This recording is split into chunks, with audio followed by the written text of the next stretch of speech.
Proses pembelajaran daring kelas 4 SD swasta HKBP Batu 4 Wali kelas Evi Juliana Mani.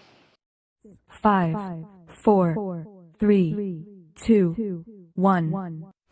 0.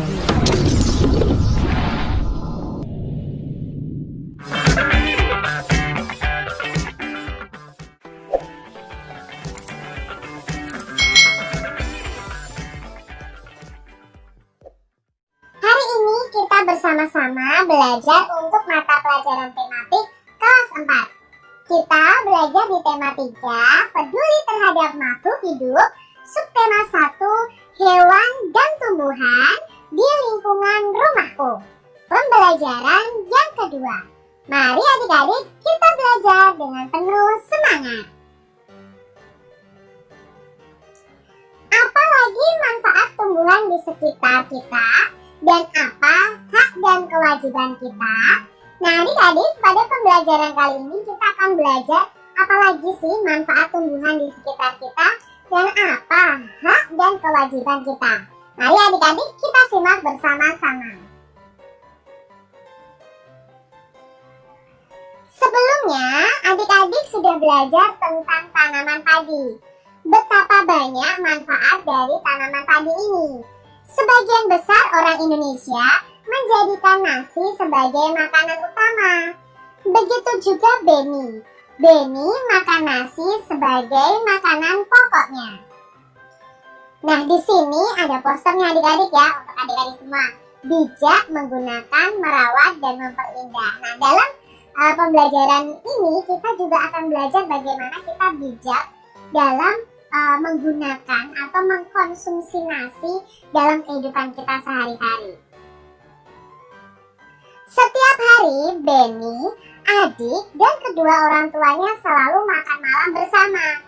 Di keluarga Beni, semua orang diberi kesempatan untuk mengambil nasi sendiri.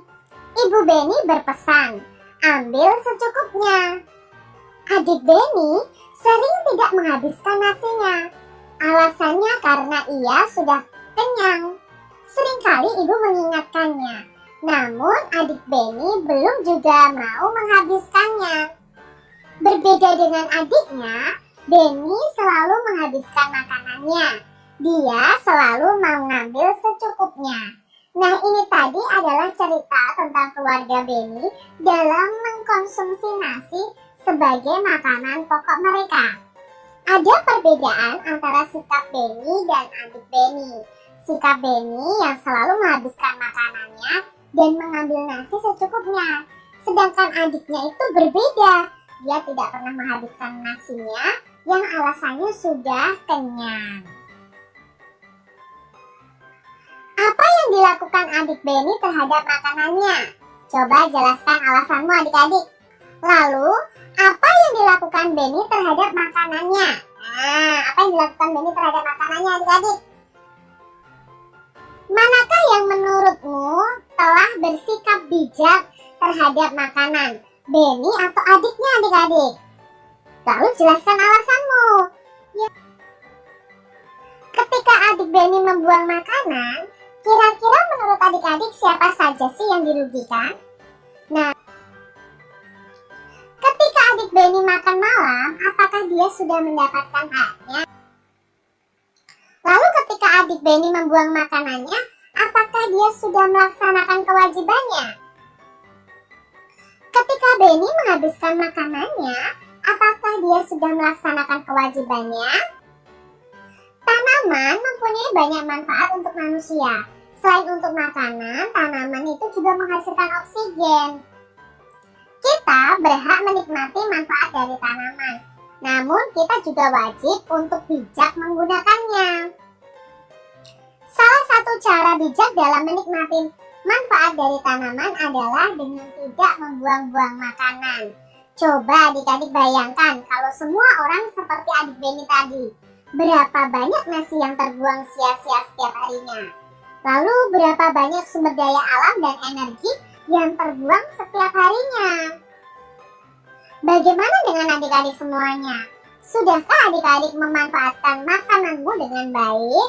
Apakah kalian masih makannya masih bersisa dan membuang sisa makanannya, nah itu berarti kalian tidak memanfaatkan sumber daya alam yang sudah disediakan ya, yaitu padi yang kita olah setiap hari, kita makan, tapi malah kamu tidak habis dan membuangnya.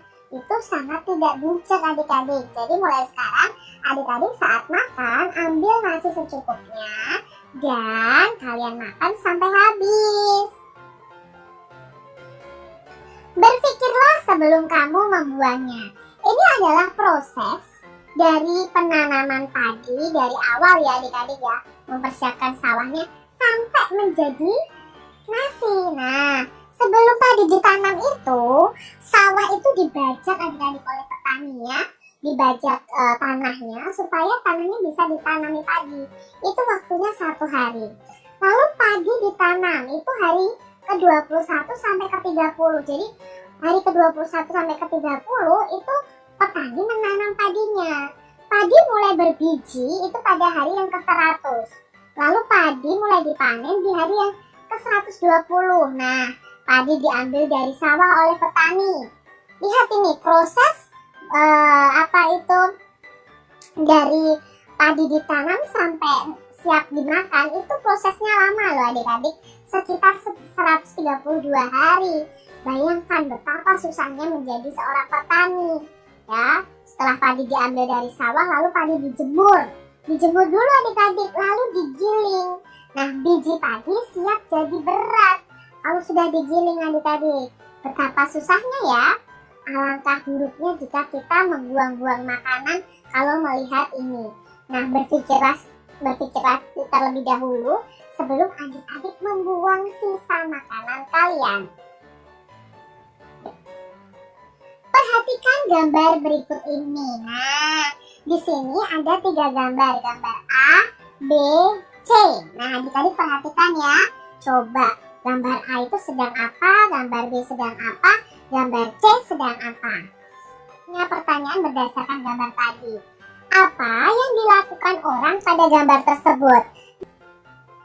Lalu, apakah tindakan tersebut baik? Dan berikan alasannya. Mengapa adik-adik? Dampak bagi lingkungan dari ketiga gambar ini. Berikutnya dampak bagi orang lain. Nah, dampaknya bagi orang lain apa ya? Apakah perbuatan dalam gambar tersebut melanggar hak orang lain? Mengapa? Nah, apakah yang sebaiknya dilakukan? Bijak memanfaatkan tumbuhan berarti kita menghematnya, tidak membuang-buangnya, tidak mengambil secara berlebihan, dan tidak merusaknya. Ketika kita tidak memanfaatkan tumbuhan dengan baik, berarti kita sudah mengambil hak orang lain untuk menikmati lingkungan yang nyaman. Saatnya adik-adik untuk berkreasi membuat kolase dari bentuk tumbuhan yang ada di sekitar adik-adik. Apa itu kolase? Nah, di sini kita jelaskan. Kolase itu adalah karya seni tempel yang pada permukaan gambar. Nah, ini adalah contoh kolase adik-adik ya. Kolasenya berbentuk kupu-kupu. Nah, kita akan membuat kolase ini dari bahan daun-daunan. Bahan yang perlu kita siapkan itu ada daun, batang tumbuhan, lem. Lalu alat yang kita butuhkan adalah gunting. Langkah-langkahnya, siapkan bahannya. Buatlah sketsa gambar yang kamu sukai. Atau kamu bisa meminta sketsa gambar kupu-kupu kepada gurumu atau kepada orang tuamu. Lalu setelah itu, aturlah daun atau batang tumbuhan tadi menutupi sketsa gambarmu. Langkah selanjutnya adalah perhatikan perpaduan warna dan bentuknya. Tempelkan daun atau batang tumbuhan kering pada kertas gambarmu dengan menggunakan lem. Jadi tempel dengan rapi. Indahkan karya seni dari tumbuhan kering buatanmu. Nah, ini tadi adalah contoh kolase dari daun kering dan ranting yang kering adik-adik. Bisa ya kalian praktekkan di rumah kalian masing-masing.